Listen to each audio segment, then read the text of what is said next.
Pasada estuvimos viendo el asunto de qué carta de Pablo, segunda de Tesalonicenses. Muy bien, señores, muy bien. Y estuvimos hablando sobre la importancia del retorno triunfal de nuestro Señor y de las implicancias prácticas que tiene que tener eso en nuestras vidas. El retorno triunfal de nuestro Señor no es algo solo que debe estar en los libros de teología o algo que debe ser una fuente de discusiones o debates teológicos quizá en las redes sociales o en los seminarios o en las academias, sino que tiene connotaciones prácticas y reales en el día a día. Como bien reflexionábamos, no podemos estar diciendo en nuestro corazón, sí, qué lindo que Jesús venga mañana, ¿no? Y a la hora de la hora tenemos una vida de pecado, tenemos quizá una vida hipócrita. Viene nuestro Señor, entonces ¿cómo nos va a encontrar? Al contrario, nuestra actitud debe ser una actitud diligente de vida santa, para que con los santos en gloria nosotros podamos decir, Señor, ven ya, Señor, ven ya a consumar tu reino. Bien, les voy a leer no sé si es la última, penúltima sería, la penúltima carta pastoral que tenemos en el año, y dice así: queridos jóvenes de Vida Nueva en Monterrico, es motivo de regocijo volverles a escribir. Ha pasado cierto tiempo desde la última vez, y han pasado muchas cosas en sus vidas, así como en la vida de nuestra iglesia. Algunos de ustedes están terminando el ciclo en la universidad u otros centros de estudio, otros ya terminaron. Algunos encontraron trabajo, otros cambiaron de trabajo con mejores perspectivas. Algunos sustentaron su tesis y se titularon, otros ya están pronto a terminarla. Algunos están estudiando alguna maestría mientras trabajan, lo cual también puede ser extenuante. Recuerden que Dios siempre esté primero en sus vidas. Algunos ya encontraron un amigo o una amiga especial y tienen planes de matrimonio. Otros siguen orando para que Dios los guíe al respecto. En todo ello debemos buscar siempre la voluntad de Dios y que sea Dios exaltado. Me gozo en compartir con ustedes tiempo de consejería, de discipulado, y estoy dispuesto a servirles en cuanto pueda, ya sea solo o con mi esposa, según sea necesario.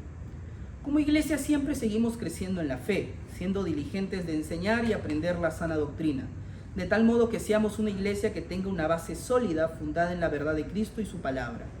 No queremos ser movidos por cualquier falsa doctrina, queremos conocer la verdad para detectar la falsa enseñanza, rechazándola y advirtiendo a otros. Queremos que las personas no salvas conozcan a Cristo, quien es el camino, la verdad y la vida, quien da verdadera salvación. Queremos aprender y practicar la verdad de su palabra para vivir vidas que reflejen a Cristo y hagamos su voluntad de tal modo que Él sea exaltado. Jóvenes, se acerca una fecha muy especial para la cristiandad, se acerca la Navidad, y cada uno de nosotros tendremos oportunidades de compartir el Evangelio de salvación, de explicarle a amigos, familiares, vecinos, compañeros de trabajo, para que Dios se hizo hombre y vino al mundo, muriendo en la cruz y resucitando el tercer día. No te quedes callado. El mundo necesita escuchar la verdad de la Navidad, necesita escuchar el verdadero mensaje de salvación. Queridos jóvenes, es mi deseo que sigan creciendo cada día y que prosperen en sus vidas, así como prospera su relación con Dios nuestro Señor. Sigan adelante, firmes en la fe. Recuerden que no están solos. Tienen el Espíritu Santo morando en sus vidas. Tienen una familia en la fe que les ama. Hay otros jóvenes cristianos que, como ustedes, tienen luchas, tentaciones, pruebas, dolor y sufrimiento. Pero recuerden, agárrense fuerte de Cristo, porque solo en Cristo hay victoria. Romanos 8:37 dice así: antes, en todas estas cosas, somos más que vencedores por medio de aquel que nos amó. Me despido del amor de Cristo. Pastor Salvador. Bien, muchachos, meditemos en esas palabras, y qué mejor que el mismo pastor para poder enseñarnos el día de hoy el inicio de la carta a 1 de Timoteo. Pastor, por favor.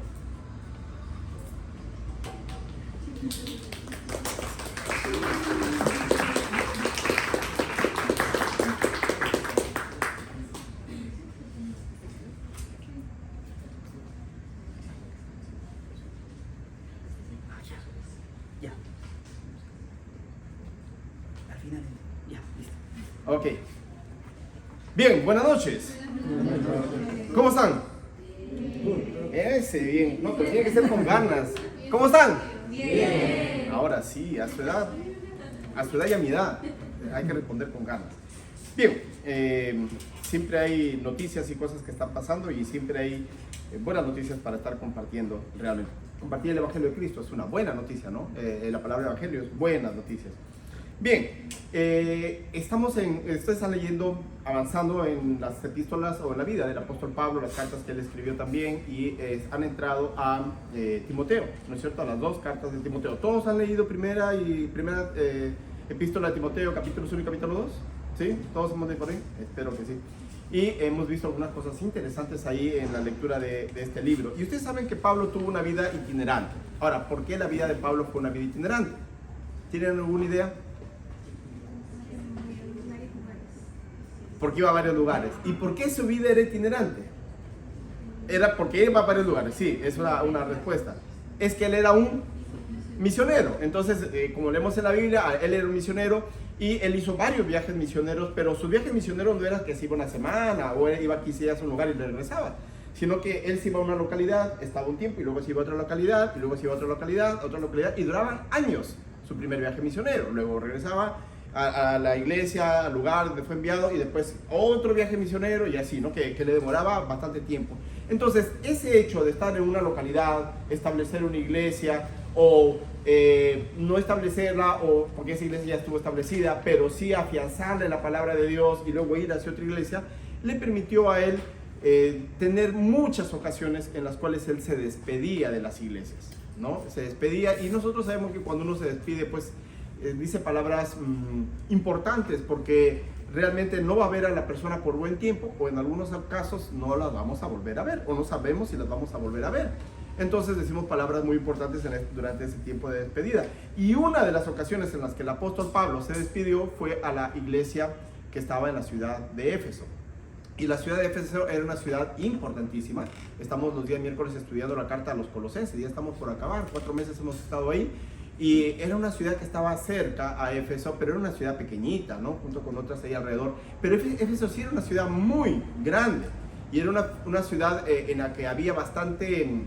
era como un centro en el que había magia y idolatría y todo ello. ¿Se acuerdan algo que pasó en Éfeso?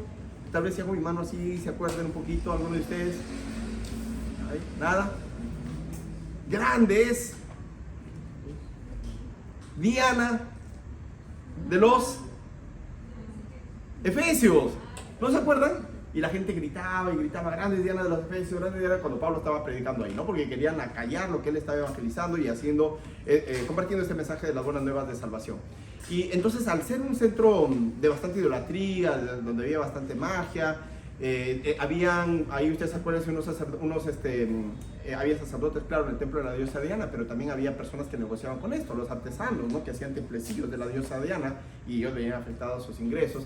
Entonces, al ser un centro donde había bastante idolatría, Dios permitió también que durante ese tiempo que Pablo estaba ahí, haya bastante milagros que se hicieron también. Incluso con los pañuelos de Pablo, Dios permitió que ahí se realicen algunos milagros, pero no porque la persona sea exaltada por los milagros que habían, sino que la gloria era dada a Dios por lo que ahí sucedía. Y Dios con ello estaba mostrando que su poder era mayor que el de Diana de los Efesios o de cualquier otro dios que estas personas adoraban, porque finalmente Éfeso era una localidad griega. Y ustedes saben que el panteón de los griegos, la cantidad de dioses que tenían los griegos era bastante, era vasta, ¿no es cierto? Entonces Dios permitió todo esto para mostrar que su amor su poder era mucho más grande. Y al ser una localidad, como les dije, que era bastante dada a la idolatría, a la religiosidad ahí falsa, también habían libros de magia.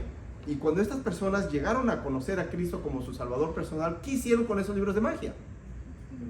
Los quemaron, ¿no es cierto? Ahora, nosotros podemos decir, bueno, pues no, este libro está mal, agarro y lo quemo, ¿no?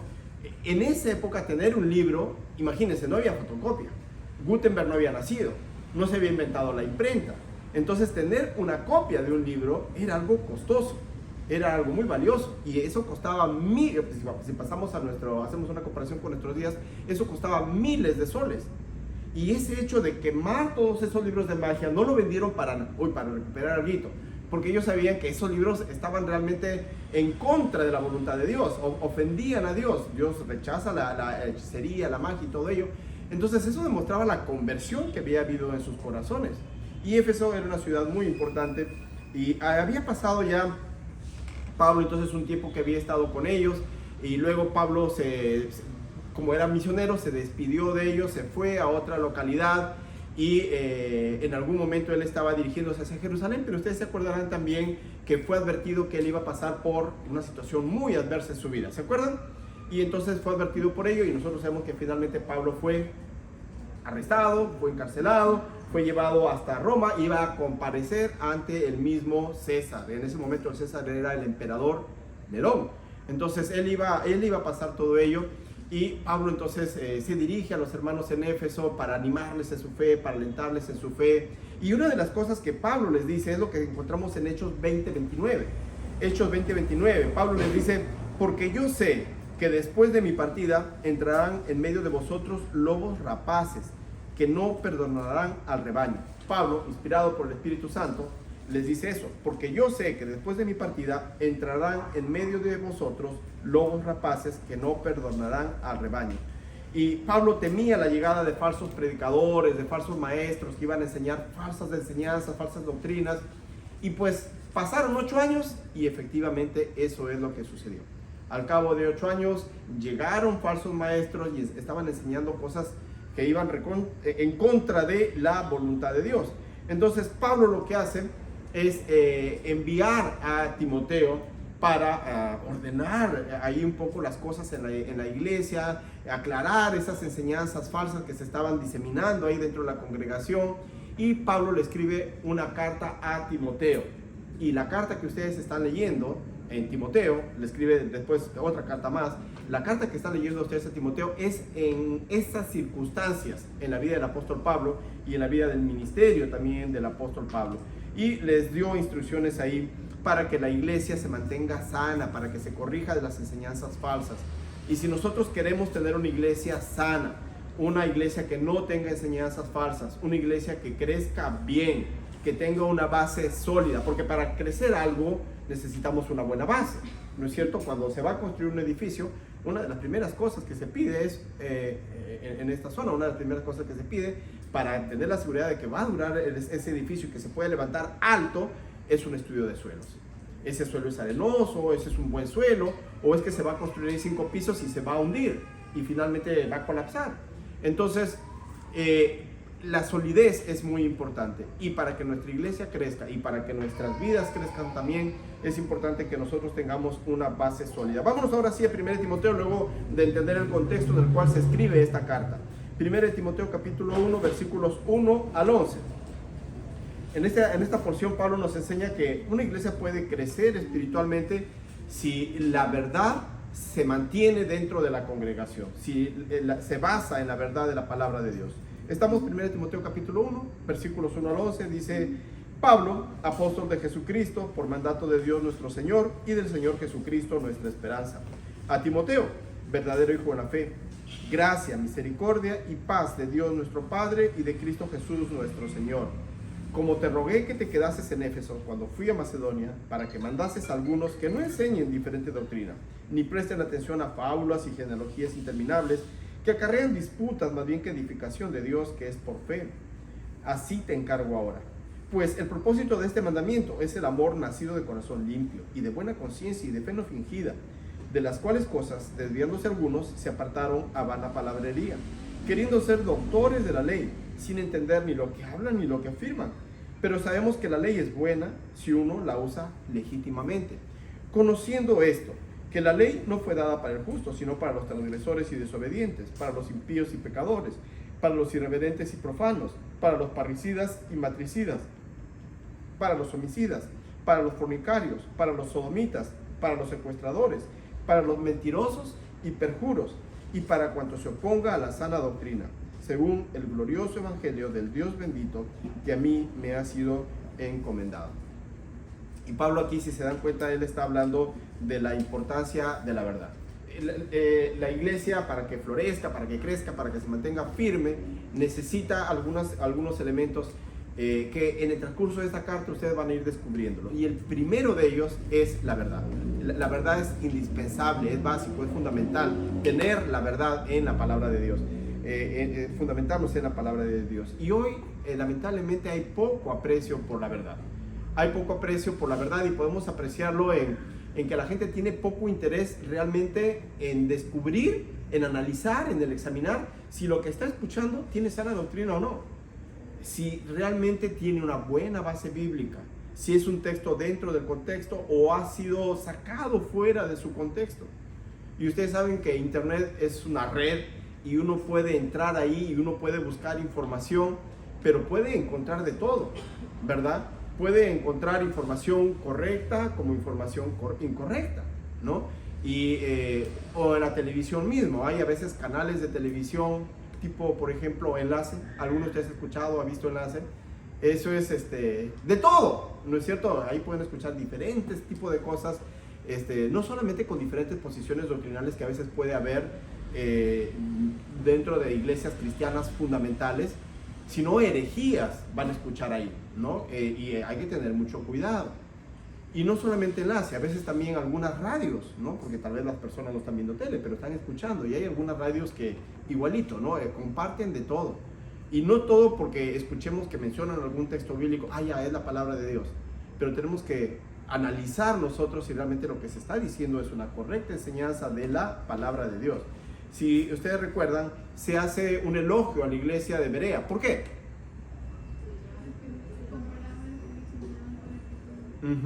Ellos escudriñaban las escrituras para ver si las cosas que escuchaban tenían un verdadero asidero, si tenían un buen fundamento en la palabra de Dios, porque a veces pueden usar un texto pero sacarlo fuera de su contexto. Y a veces probablemente ustedes han escuchado expresiones como todas las iglesias son iguales, o sea, no importa si voy a tal o cual iglesia porque finalmente todas las iglesias son iguales. O a veces expresiones como Dios es el mismo en cualquier iglesia que me vaya, no importa si me voy a los mormones, si me voy a los testigos, a los adventistas, a una iglesia evangélica, e incluso algunos en un ecumenismo mayor o en un sincretismo mayor. No importa si voy a una iglesia budista o a un templo budista o si voy a una hinduista, etcétera, porque total todos adoran a la deidad, todos adoran a Dios y lo conocen con diferentes nombres. A veces hay personas que tienen este tipo de pensamiento, ¿verdad? Y otros con la idea de no importa lo que creas, simplemente sé sincero y ya, ¿no? Pero realmente eso no está bien. Entonces, la razón por la cual Pablo escribe esta carta a Timoteo era porque para él es muy importante la verdad. Para él es muy importante la verdad. Y no solamente para él, para Dios es muy importante la verdad. Dios envió a su Hijo, Cristo Jesús. Y hablando de Cristo Jesús, ¿qué dice Juan 14:6? Jesús es el camino, nadie viene al Padre si no es por mí. Yo tuve, cuando estaba en el seminario, uno de mis maestros de griego había sido un sacerdote. Él había sido rector también de un seminario bautista sudamericano y había sido un sacerdote dominico. Y él compartía que siendo el sacerdote estaba en búsqueda de la verdad, no tenía paz en su corazón. Sabemos que Lutero, otros más también han sido sacerdotes, Casiodoro de Reina, que es uno de los traductores de la Biblia en castellano. Y él estaba también en la búsqueda de la verdad, hasta que un día escuchó Juan 14:6, que Jesús dice, yo soy el camino, la verdad y la vida. Y para él nos compartía que esa expresión de Jesús diciendo que él es la verdad fue muy impactante, ¿no? Y no empezó a leer las escrituras, pero no con la lupa de lo que ya había recibido ahí como parte de su formación religiosa. Empezó a leer la Biblia, empezó a estudiar la Biblia y él llegó a conocer a Cristo Jesús como su Salvador. Un misionero le compartió también la palabra de Dios y él llegó a conocer a Cristo Jesús. Entonces, para Dios la verdad es tan importante que Él envía a su Hijo, el verdadero Dios, el verdadero mediador entre Dios y los hombres, porque no hay otro, aunque algunos hayan agregado a otros mediadores, ¿verdad? Conocemos, sabemos que las personas creen eso, muchas personas, pero hay uno solo.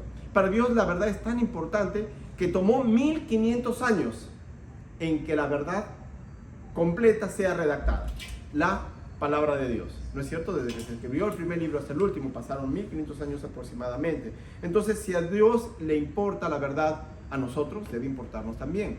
Si para Pablo la verdad era tan importante que oraba por las otras iglesias, que estaba dispuesto a escribirles una carta, a enviarles a otra persona, como en este caso Timoteo, para que se corrijan errores que habían en otras iglesias, ¿era por qué? Porque él quería que las iglesias conozcan y anden en la verdad, porque la verdad es muy importante. Entonces, para nosotros también la verdad debe ser muy importante. Hay la historia de una persona que había ido con un grupo de chicos de campamento. Y bueno, no sé si alguno de ustedes ha sido consejero en un grupo de campamentos con niños, ¿no? Y a veces ya llega a las 10, las 11 y los chicos siguen haciendo bulla y quieren seguir conversando y quieren seguir jugando. Ok, ya es el tiempo para que se acuesten. Logró que los chicos duerman y se apagó las luces, todo. Entonces en ese momento ya él agarra y va hacia su cabaña, y la cabina, la cabaña donde él estaba, y para no encender la luz, para no hacer ruido, para no se vayan a despertar o distraer los otros chicos, entonces a tientas él sacó de su mochila algunas de las cosas que había llevado, porque quería cepillarse los dientes antes de acostarse. Sacó un tubo de una crema, él estaba buscando su crema dental, y lo echó sobre su cepillo y empezó a cepillarse en la noche. Pero cuando empezó a cepillarse se dio cuenta que no era el tubo de crema dental, sino de una crema para las hemorroides que él había llevado. Y entonces se dio cuenta por el sabor que realmente no era la crema dental que él había llevado. Ahora, el hecho de que él pensara, no, pero no importa, no, soy sincero, voy a usar esta pasta, este tubo de crema ahí, no iba a hacer que este tubo de crema se convierta en la crema dental, ¿verdad? Entonces hay personas que piensan, no importa lo que creas, simplemente sé sincero y ya. Cuidado, probablemente ustedes obviamente no van a recordar porque no son de esa generación, pero tal vez alguno de ustedes haya leído. No sé si ha escuchado de Jim Jones y la secta del pueblo, o ha visto algún video sobre ellos, algún documental. Fue un grupo que vino de Norteamérica y que se asentó en las Guyanas, que está cerca por Venezuela, ¿no? Por esa zona. Y este hombre guió a cientos de personas, porque él fue el líder de una secta, guió a cientos de personas enseñando las herejías que él enseñaba, enseñando las falsas enseñanzas ahí. Y finalmente todos juntos tomaron de un veneno y murieron. Supuestamente iban a aparecer nuevamente en otro lado, ya en la presencia del Señor, y todo ello sinceramente equivocado, porque realmente no era así. Entonces no se trata de no importa lo que creas, solamente ser sincero. Necesitamos saber qué es lo que nosotros creemos. Y para poder defender la verdad es necesario también saber un poquito acerca de las mentiras. Y algunas cualidades generales de las mentiras son las que vamos a ver en los versículos 1 al 11 de la primera carta de Pablo a Timoteo, que es la que hemos dado lectura hace un momento. En primer lugar, una de las características de las mentiras es que se basa en especulaciones. Vamos a ver versículos 3 y 4. Pablo dice a Timoteo: como te rogué que te quedases en Éfeso cuando fui a Macedonia, para que mandases a algunos que no enseñen diferente doctrina, ni presten atención a fábulas, o sea, ya sea por el maestro como por la parte del auditorio, los alumnos, o el auditorio, que no enseñen diferente doctrina, ni presten atención a fábulas y genealogías interminables, que acarrean disputas más bien que edificación de Dios, que es por fe, así te encargo ahora. Entonces, Pablo en esta parte de la carta describe como leyendas y genealogías interminables. Esta palabra leyendas, si ustedes van al griego, chicos, no tienen que comprarse una Biblia en griego o el diccionario Vine. Si se lo pueden comprar a buena hora, bien. Si no, ya les he dicho varias veces, ¿no? Entren a bibliaparalela.com, pongan el texto bíblico, pongan en la sección que dice interlineal y van a ver en castellano, y lo van a ver en inglés y lo van a ver en griego. Y van otros detallitos más ahí. Si tienen un celular, el celular automáticamente lo que está en inglés les traduce al castellano. Y entonces van a poder ver detallitos ahí. Y por ejemplo, en este caso van a ver que esta palabra leyendas también se traduce como mitos. Y los falsos maestros que habían en Éfeso buscaban significados escondidos en detalles recónditos de la palabra de Dios. En lugar de ver el texto bíblico y encontrar la verdad que está ahí y practicarla en su vida.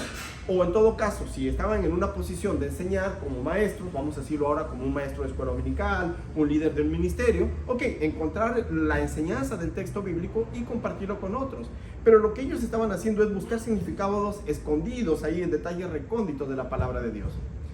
Ahí podemos pensar y decir, pero eso era para Éfeso. ¿Qué significado tiene para nuestros días? ¿Qué sentido tiene para nuestros días? En nuestros días no pasa ahora. ¿Eso no pasa? ¿Realmente no pasa eso? ¿Cuántos de ustedes han escuchado de la cábala o la cabalá? En griego se puede escribir con X, con K, cabalá, con tilde en la última A, o cábala con C en castellano. ¿Han escuchado la cábala? ¿Sí? ¿Algunos de ustedes? ¿Conocen a alguien que practica la cábala?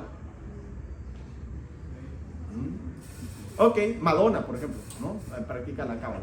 Ahora, ¿qué es la cábala? La cábala es un grupo de... Es una enseñanza que es parte del judaísmo jasídico, que está mezclado con esotería, con algo esotérico, algo místico, algo mágico, y según ellos hay enseñanzas escondidas dentro de la Torá, ¿no? Por ejemplo, cuando murió o asesinaron a uno de los líderes en Israel, Isaac Rabin, ellos dijeron, eso ya estaba en la cábala, porque han visto, ¿no? A veces si saca, por ejemplo, 666, ya mira, porque tal persona tiene su nombre, Ronald Reagan, no sé qué, y tiene su nombre 6 letras, 6 letras, 6 letras, él es el anticristo, y tratan de especular en este tipo de cosas. Han escuchado probablemente, y han escuchado así de Ronald Reagan, ya han escuchado así de el rey Felipe de España también, que puede ser anticristo por esto.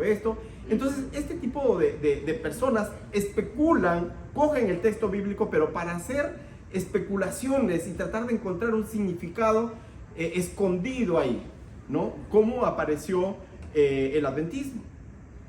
¿Cómo apareció los testigos de Jehová? Tratando de encontrar ciertas verdades de cuándo va a regresar Cristo. Allá, y trataban de sacar la cuenta aquí y allá. No vino este año. No, es que ya pasa para el año siguiente. No vino. No, es que vino espiritualmente, no vino físicamente. La salida siempre cuando no les liga y no se cumple lo que ellos han dicho. No va a resucitar el Señor Ezequiel Atocusi, pongámoslo ahí en una urna de cristal con su corona y todo. No resucitó. No, es que resucitó espiritualmente, ¿no? Entonces, una salida que siempre han tratado, han tomado, es espiritualizar las cosas. Cómo apareció el mormonismo y muchos grupos así, ¿no? Por ejemplo, hay una secta con la de la diosa madre, ¿no? Han escuchado también una secta coreana que se difunde, hay acá en Surco también, y está por todo el mundo. Y dice en ellos que Dios, cuando dice hagamos al hombre a nuestra imagen, está hablando con la diosa madre para procrear al resto de la humanidad. Cuando nosotros sabemos que no es así, no es que hay un Dios Padre y hay una diosa madre, la Biblia no enseña acerca de esto. Pero cuando este tipo de personas especulan y toman la Biblia para hacer este tipo de cosas, lo que va a hacer como consecuencia es que van a aparecer herejías, que van a aparecer falsas enseñanzas y van a formarse muchas veces también sectas, ¿verdad? Entonces hay que tener mucho cuidado. Y si tú escuchas una prédica o escuchas una enseñanza y no puedes entender cómo es que la persona llegó a esas conclusiones que está llegando aquí, y tal vez es jalando mucho de los pelos la explicación para llegar al punto de lo que está queriendo decir, hay que tener mucho cuidado. Hay que tener mucho cuidado. Realmente pueden estar usando mucho su imaginación y utilizando mucho de especulación. Una de las palabras en griego que se utiliza en este texto es especulación también. Cuando vamos al griego vamos a encontrar que ahí está la palabra de especulación. Ahora, el significado de la Biblia no es un significado, no hay un significado secreto ahí, ¿no? Una de los atributos es la perspicuidad, que las personas podemos entender las escrituras, ¿no? Claro, si leemos en desorden, nosotros mismos nos metemos un problema para entenderla correctamente. Pero el Salmo 119, el versículo 130, el Salmo 119, el versículo 130 dice: la exposición de tus palabras alumbra, hace entender a los simples. Hermanos, para hacer nuestro devocional y leer un texto bíblico y sacar una enseñanza para nuestra vida que nos edifique, nos fortalezca la fe y nos ayude a crecer espiritualmente, no necesariamente tenemos que meternos a un seminario teológico. No necesariamente tenemos que tener a nuestro lado una traducción o el original en griego o en hebreo. Son herramientas que ayudan muchísimo, y si ustedes pueden adquirirlo, a buena hora, les felicito y les recomiendo que lo hagan. Pero nosotros podemos también orar, al hacer nuestro devocional, podemos orar a Dios pidiéndole la dirección del Espíritu Santo para que Él alumbre nuestra mente, para entender. De hecho, yo lo hago cada vez que tomo mi Biblia para leerla y para hacer mi devocional también. Dios, ayúdame a entender tu palabra, ayúdame a comprenderla bien, ayúdame a entender el texto bíblico, a sacar una enseñanza para mi vida y ponerla en práctica. La Biblia dice que aquellos que no conocen a Cristo, eso les es difícil. En 1 Corintios dice: el hombre natural no percibe las cosas de Dios porque éstas se han de discernir espiritualmente, acomodando lo espiritual a lo espiritual. ¿Quién es el autor de la Biblia? Dios. ¿Quién exactamente de las tres personas de la Trinidad? El Espíritu Santo. Y si una persona no tiene al Espíritu Santo en su vida, está limitado, ¿verdad?, para poder entender las Escrituras. Y aquellos que son hijos de Dios tienen al autor de la Biblia morando en su vida, son su cuerpo es templo, el Espíritu Santo. Así que es un tremendo recurso y Él nos va a ayudar a entender el texto bíblico. Ok, segunda característica de la mentira es que abusa de la palabra de Dios para agrandar al predicador.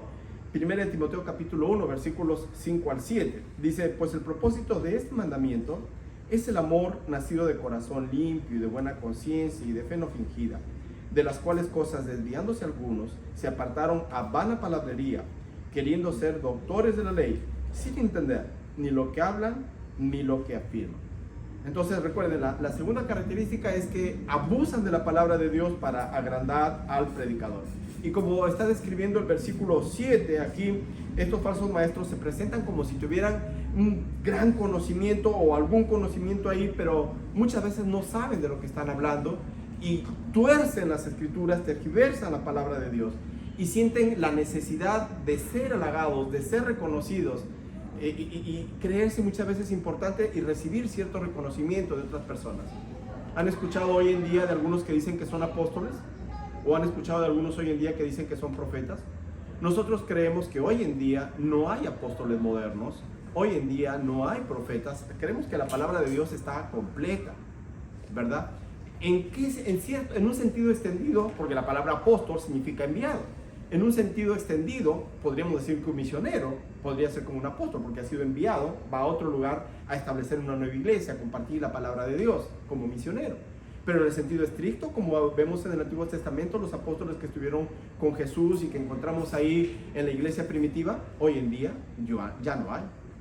Y algunos hablan también de profetas, ¿verdad? Y algunos migraron, incluso hubo un tiempo en que había enseñanzas y conferencias para migrar de iglesias con pastores a iglesias con apóstoles y profetas.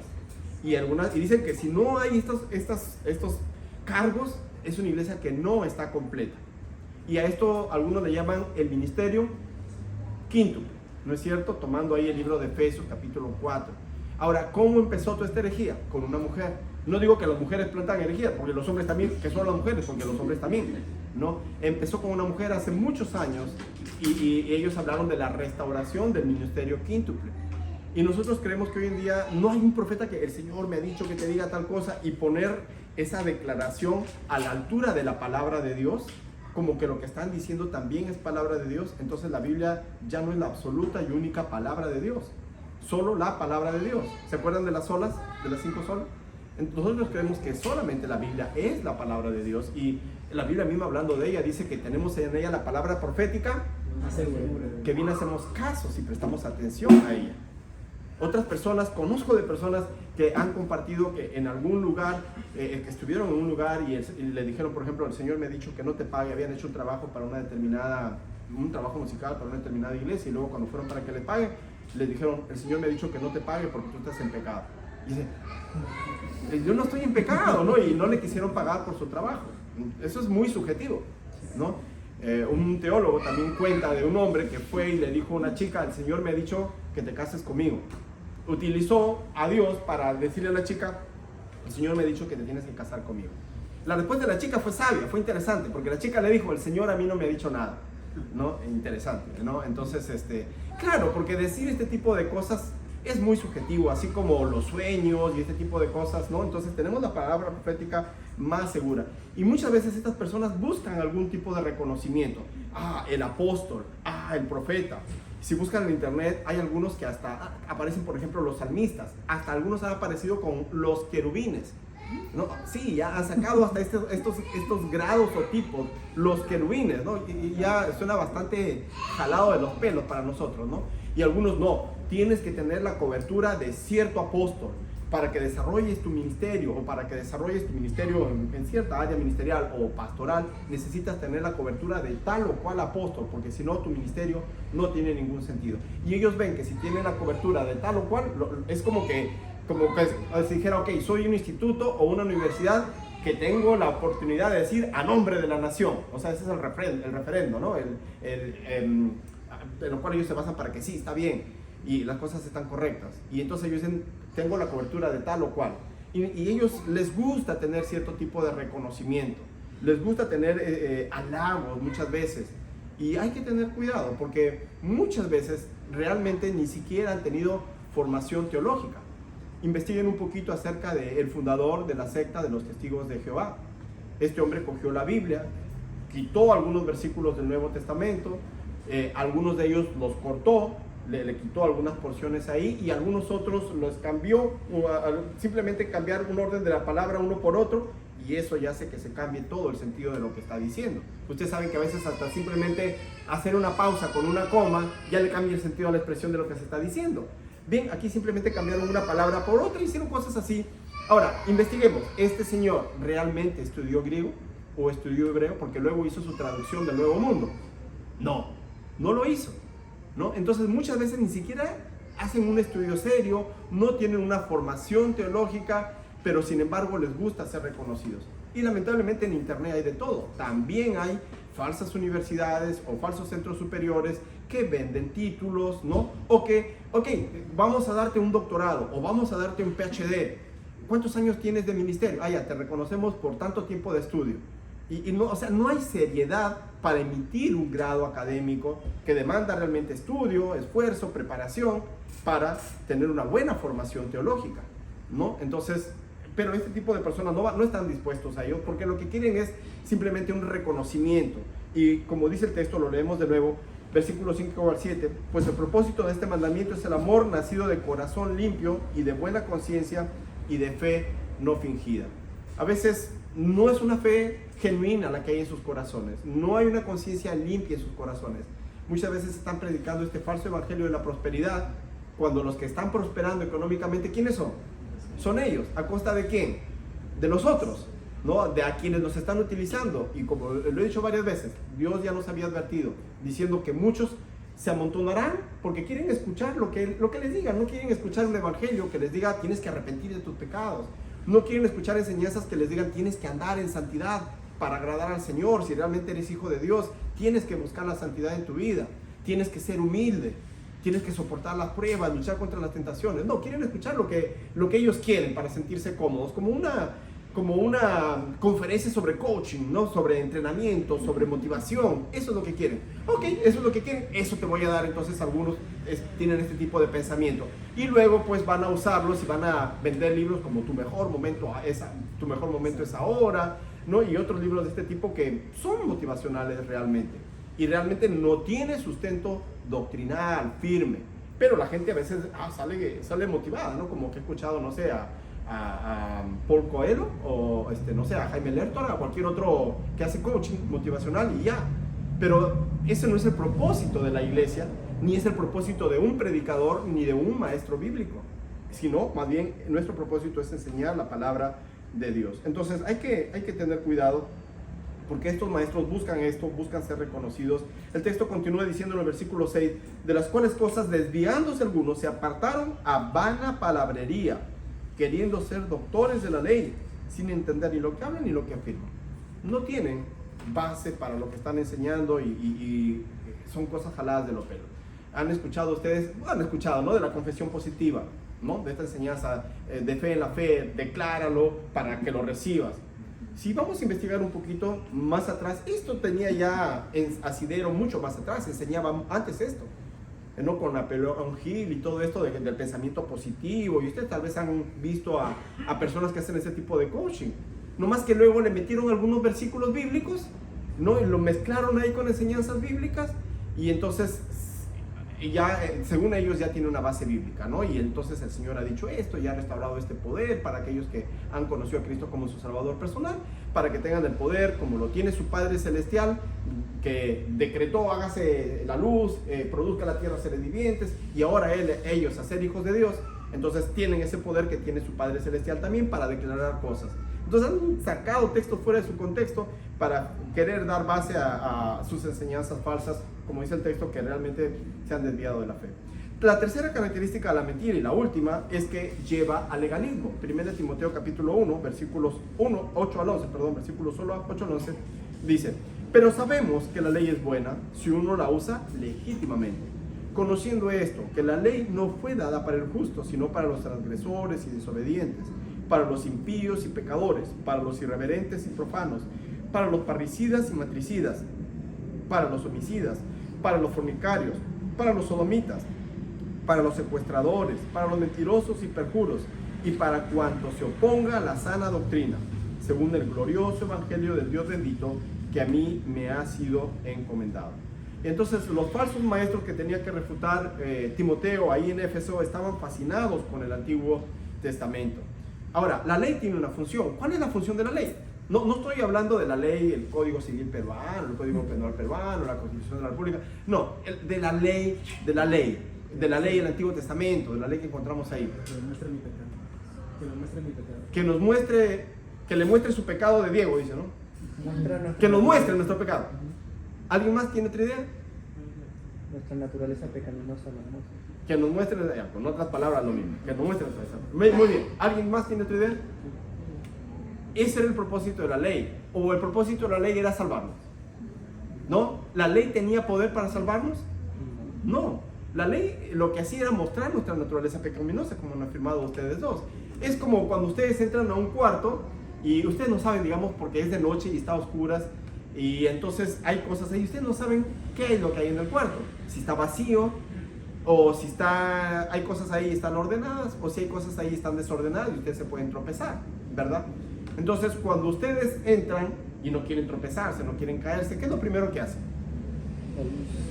Buscan el interruptor para encender la luz, y si encienden la luz ustedes van a encontrar que tal vez hay una mesa, o que tal vez, no sé, alguien por ahí puso un vaso en el piso o un balde ahí, algo, y entonces van a entrar y van a tener cuidado para no tropezarse, no hacer caer, no romperlo, etcétera, etcétera. ¿La luz creó el desorden que había ahí? No, lo que la luz hizo era mostrarnos el desorden o las cosas ordenadas o vacías que estaba ahí. En este caso, la ley no es exactamente para salvarnos, sino que la ley lo que hace es mostrarnos a nosotros que nosotros hemos pecado, que nosotros no somos justos. ¿Qué dice Romanos 3:10? ¿No hay justo? No, ni a uno, no hay quien busque a Dios, ¿verdad? ¿Qué dice el libro de Gálatas? ¿Cuál era el propósito de la ley? La ley era nuestro ayo, ¿no es cierto? A-Y, la letra Y, no existe la Y, no, aunque le llamamos Y, en griego no existe esa letra. A-Y-O. ¿Y qué significa ayo? Una nodriza, un pedagogo, un maestro, ¿no? Que cuida a una persona pequeña. La ley era nuestro ayo, dice, para llevarnos a Cristo, pero no tenía como propósito salvarnos. Si la ley hubiera podido salvarnos, pregunto, ¿hubiera sido necesario que Cristo venga? ¿Que Dios se haga hombre y venga acá a la tierra, muere en la cruz del Calvario el tercer día y resucita el tercer día?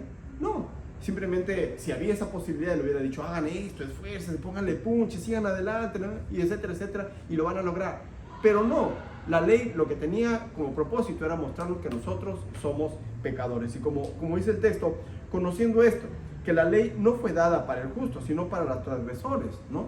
Para mostrarnos justamente que somos transgresores, que somos pecadores y que estamos condenados porque hemos cometido una afrenta, una desobediencia contra Dios, y entonces necesitamos de un Salvador. Ese es el propósito de la ley. El texto dice arriba, en el versículo 8, sabemos que la ley es buena si uno la usa legítimamente. Y ese era el propósito de la ley. Ahora, la ley de por sí tampoco produce cambios, ¿no es cierto? Porque a veces las personas pueden utilizar la ley y tener una actitud legalista. Hemos escuchado esta expresión, ¿no? No hagas esto, o no hagas este tipo de cosas. Y las personas pueden hacer tales cosas o pueden dejar de hacer tales cosas, pero pueden hacerlo porque así, ahí están las reglas, así son las normas, y si no, no sé, tal vez me disciplinan, o si no, no voy a formar parte de este grupo de la reunión de jóvenes, de adolescentes, etcétera, etcétera. Pero realmente nosotros queremos un cambio porque el corazón ha sido transformado y entiende que debemos hacer este tipo de cosas, de que debemos cambiar nuestra conducta y no hacer este tipo de cosas incorrectas, pecaminosas, porque debemos agradar a Dios, porque amamos a Dios y queremos hacer su voluntad y estamos agradecidos por la salvación tan grande que Él nos ha dado. Entonces no vivimos una vida de esto sí y esto no, para ganarnos la salvación o para mantener la salvación o para mostrar que somos cristianos, sino exactamente al haber nacido de nuevo, nuestro corazón debe ser transformado, y de hecho ha sido transformado, ¿verdad? Y debe mantenerse creciendo ahí en la comunión con Dios, y de esta manera vamos a poder mostrar estos cambios en nuestra vida también. Así que si estás viviendo en pecado, la ley es para ti, para mostrarte que lo que estás haciendo está mal y que necesitas acercarte a Dios con todo tu corazón. Y aquí en el versículo 10 encontramos una palabra, el versículo 10 lo leemos, dice, pero para los fornicarios, para los sodomitas, para los secuestradores, para los mentirosos y perjuros, y para cuanto se oponga a la sana doctrina. La palabra sana aquí, otra vez, es una palabrita que está en griego, que si vamos al griego, todo está en griego porque el Nuevo Testamento está escrito en griego. La palabra sana en griego es la palabra que nosotros tenemos en castellano, que aquí se ha escrito, se tradució como sana, es la palabra que también usamos en castellano, higiene, ¿no? ¿Y de qué trata la higiene? De limpieza, ¿no? De mantenerse algo que no contaminado, ¿no? De mantener una buena salud. Para eso es que tenemos una buena higiene, para mantener una buena salud. Entonces, debe de haber una buena salud en nuestra alma, en nuestro cuerpo, en nuestro espíritu, en nuestro corazón, en todo nuestro ser. Y el versículo 5, encontramos la forma, cómo funciona la verdad. Dice el texto en el versículo 5, pues el propósito de este mandamiento es el amor nacido de corazón limpio y de buena conciencia y de fe no fingida. Entonces, la verdad produce una fe sincera. La verdad produce una fe sincera. Y aquí estamos hablando de la confianza en Dios, la confianza en la palabra de Dios, la confianza en Cristo Jesús. Y una fe sincera produce en nosotros un corazón con una conciencia limpia. Un corazón con una conciencia limpia. Y la meta del estudio de la palabra de Dios es que nosotros podamos crecer en la fe, esta fe que produce amor. La meta es que podamos crecer en la fe y esta fe que finalmente produce amor. ¿Se acuerdan de 1 Corintios capítulo 1? Si en nuestros corazones hay mucho conocimiento, si en nuestra vida hay mucho conocimiento incluso, pero no muestra amor, de nada me sirve. Y puedo conocer muchos idiomas, y etcétera, etcétera, pero si no hay amor, dice que realmente no tiene sentido. Así que el propósito del estudio de la palabra de Dios es que nosotros crezcamos espiritualmente, que crezcamos en la fe y esta fe que produce finalmente amor. Entonces, Dios quiere que nosotros, como iglesia, nosotros amemos la verdad, estemos interesados en aprender la verdad, que seamos como los hermanos de Berea. Escuchamos una prédica, escuchamos una enseñanza, que les veo algunos tomando nota y luego podemos repasar en la casa. Y si hay algo que no entendemos, pues podemos hacer la pregunta. Pueden conversar con su líder de ministerio, un maestro de escuela dominical, un diácono, pueden conversar conmigo. Estoy listo para conversar con ustedes, teléfono, WhatsApp, una llamada telefónica. Me visitan aquí estoy a excepción del sábado, estoy todos los días acá. Bueno, algunos sábados no, sí, un sábado no. Después estoy todos los días acá y conversamos, ¿no? Si hay algo que no entienden, algo que les gustaría ampliar un poco más, podemos seguir compartiendo más. Pero no solamente como iglesia. Amamos la verdad, estudiamos la verdad, sino de modo individual, porque la iglesia está conformada finalmente por cada uno de nosotros. ¿Estás interesado en conocer la verdad? Sí. ¿Y qué estás haciendo para conocer la verdad? ¿Qué podemos hacer para conocer la verdad? Magali TV, ¿no? ¿Qué tenemos que hacer si queremos conocer la verdad? Estudiar las escrituras, tenemos que leer la Biblia, pero no leerla así a vuelo de pájaro, muy rápidamente, muy someramente, como tal vez para cumplir mi capítulo del día. Eso no creo que hizo la iglesia de Berea, por la cual se la elogia, sino que ellos estudiaban, escudriñaban, desmenuzaban, analizaban. Hagamos eso con la palabra de Dios. Tomemos un lapicero, un blog, un cuaderno, anotemos ahí algunas preguntas que tal vez tengamos, algunas conclusiones a las que estamos llegando de nuestro estudio bíblico, algunas decisiones que nosotros estamos tomando. Ustedes tienen un devocionario, ¿verdad? Que todo este año han estado desarrollando junto con el estudio bíblico que están teniendo a esta hora también los sábados. Así que aprovechen todo esto para crecer espiritualmente también, amar la verdad. Y si alguno de ustedes no ha conocido a Jesús como su Salvador, no está seguro de dónde va a pasar la eternidad, recordemos que Dios ama la verdad y que para que conozcamos la verdad envió a su Hijo Cristo Jesús. Él es el camino, la verdad y la vida. Y Él nos muestra la única forma verdadera como podemos tener vida eterna. ¿Cuál es? No a través de nuestras buenas obras, no a través de algún rito religioso, un bautismo, confirmación o lo que sea que hayan hecho mis papás, tíos, abuelos o yo mismo, tal vez si ya soy grande, sino a través de Cristo Jesús. Reconociendo que mis buenas obras no me sirven. Esta semana testificaba a una pareja, una pareja ya de 40 años ahí aproximadamente. Él había ido a la iglesia desde que era joven. Y desde que era niño, no era joven, desde que era niño, había ido con su mamá y todo. Y seguía yendo, ¿no? Y cuando le pregunto a dónde iría si él muere. Me dice que al cielo. Y cuando le digo, ¿y por qué cree que iría al cielo? Me dice la clásica respuesta: no le echo mal a nadie, soy una buena persona, trato de ayudar a otros en lo que pueda. ¿Eso me permitirá tener vida eterna? ¿Eso me llevará al cielo? No. Le mostré Efesios 2, 8, 9, no por obras para que nadie se gloríe, por gracia sois salvos por medio de la fe. Le mostré Tito 3, 5, Isaías capítulo 64, versículo 6, todas nuestras justicias son como trapo de inmundicia, etc. Y después de leer estos textos bíblicos, ¿qué piensa? ¿Sus acciones, sus buenas obras le van a llevar al cielo? Y a veces podemos tener mucho tiempo en la iglesia, podemos tener mucho tiempo dentro de un hogar cristiano, pero no haber nacido de nuevo, porque el nuevo nacimiento es algo personal, ¿verdad? Como decía Jonathan en el tiempo del devocional de la capilla con los alumnos en el colegio esta semana, podemos haber escuchado semana tras semana el evangelio aquí en el colegio, que es un colegio cristiano, y no haber conocido aún a Jesús como nuestro Salvador personal.